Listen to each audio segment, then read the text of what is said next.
Hello दोस्तों, कैसे हो आप लोग? उम्मीद करते हैं अच्छे होंगे। तो मेरे वीडियो को लाइक एवं चैनल को सब्सक्राइब जरूर कीजिएगा और कहानी पूरा जरूर सुनिएगा दोस्तों। एक घने हरे भरे जंगल के किनारे एक छोटा सा गांव था, शांत, सुंदर और पेड़ों से घिरा हुआ। उसी गांव में रहती थी एक गरीब बहू, सीमा।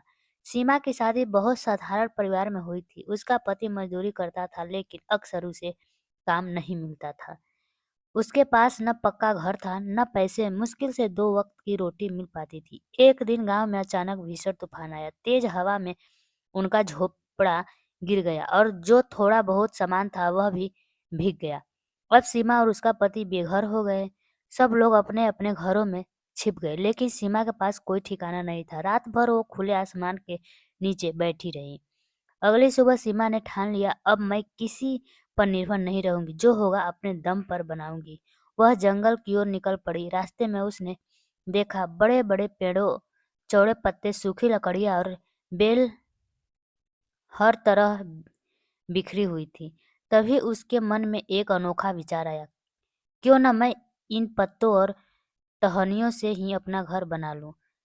जुगाड़ की शुरुआत। सीमा ने सबसे पहले बड़े बड़े चौड़े पत्ते इकट्ठा किए, जैसे केले और ताड़ के पत्ते। फिर उसने सूखे लकड़ियां चुनकर उन्हें रस्सियों की तरह बेलों से बांधना शुरू किया। वह बहुत मेहनती थी, इसलिए थोड़ी देर में उसने लकड़ियों को ढांचा खड़ा कर लिया। फिर उसने पत्तों को एक एक कर बांधा और छत तैयार की। शाम तक उसका छोटा सा झोपड़ा बन चुका था। सामने उसने छोटे पत्थरों और लकड़ियों से एक चूल्हा भी बना लिया, ताकि वह खाना पका सके। घर भले ही पत्तों का था, लेकिन उसमें मेहनत और लगन की ईंटें जुड़ी थी। रसोई का जुगाड़। अब समस्या थी खाना बनाने की। बर्तन नहीं थे, लेकिन सीमा हार मानने वालों में से नहीं थी। उसने जंगल में जाकर नारियल की छिलके और मिट्टियाँ इकट्ठा की। छिलकों को उसने छोटे कटोरे की तरह इस्तेमाल किया और मिट्टी से एक छोटा बर्तन भी बना डाला। कुछ ही दिनों में उसने मिट्टी के 2 गिलास, एक हांडी और एक थाली भी तैयार कर ली।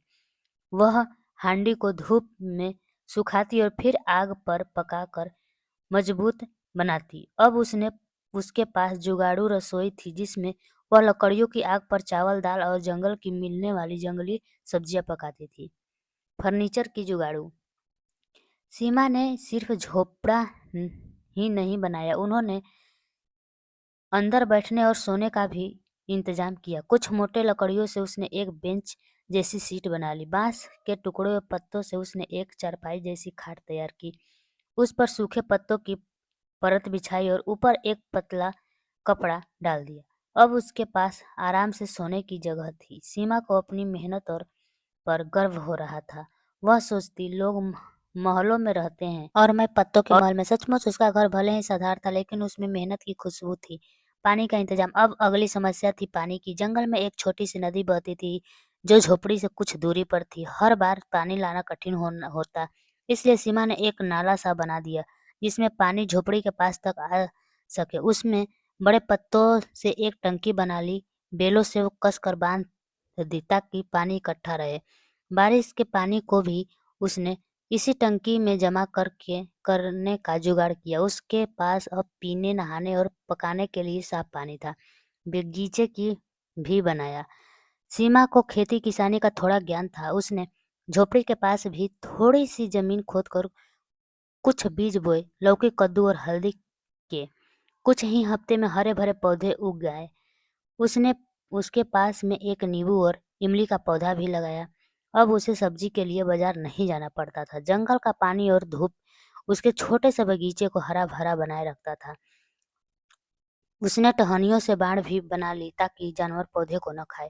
रात का उजाला। जंगल में रात को घना अंधेरा छा जाता था। सीमा ने सोचा, बिजली तो नहीं है, पर रोशनी तो चाहिए। उसने एक खाली बोतल में सरसों का तेल भरा और उसमें एक कपड़े की बत्ती डाल दी। जब उसके पास देसी दिया था, जो देर रात तक जलता रहता। उसने जुगाड़ से मिट्टी का छोटा स्टैंड भी बना लिया, जिस पर दिया रखती थी। जब रात को चांद झोपड़ी पर पड़ता और दिए की रोशनी झिलमिलाती, तो पूरा जंगल जैसे उसकी मेहनत को निहारता। जानवरों से दोस्ती। धीरे धीरे सीमा के आसपास जंगल के जानवरों ने भी ज्ञान शुरू कर दिया।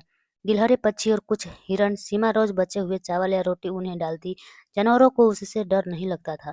वह उसके बीच एक अपनी से जैसी बन गई थी। जब वह बगीचे में काम करती, गिलहरियाँ उसके पास आ जाती, चिड़िया उसके घर की छत पर गाना गाती। मौसम की मार और हिम्मत। एक दिन बहुत तेज बारिश हुई, तेज हवाओं से पत्ते का छप्पर उड़ने लगा। सीमा घबराई नहीं, उसने बेले से उसे और कसकर बांधा, ऊपर से एक परत और पत्ते की चढ़ा दी और अंदर रखे सामान को सूखी जगह पर रखा। कुछ देर में बारिश थम गई और उसका घर सुरक्षित रहा। सीमा ने सोचा, मजबूत पर ईंटों से नहीं, हिम्मत से बनता है। गांव वालों को प्रेरणा। धीरे धीरे गांव वालों को पता चला कि सीमा ने जंगल में कितना सुंदर जुगाड़ घर बना दिया है। कई लोग उसे देखने आए, किसी उसका पत्ते का छप्पर देखा तो किसी ने उसका मिट्टी का बर्तन। सब हैरान थे, इतनी समझदारी और हुनर तो किसी इंजीनियर में भी नहीं होता। गांव की औरतों ने सीमा से सीखना शुरू किया। अब कई गरीब परिवारों ने पत्ते, लकड़ियां और मिट्टी से अपने अपने छोटे घर बना लिए।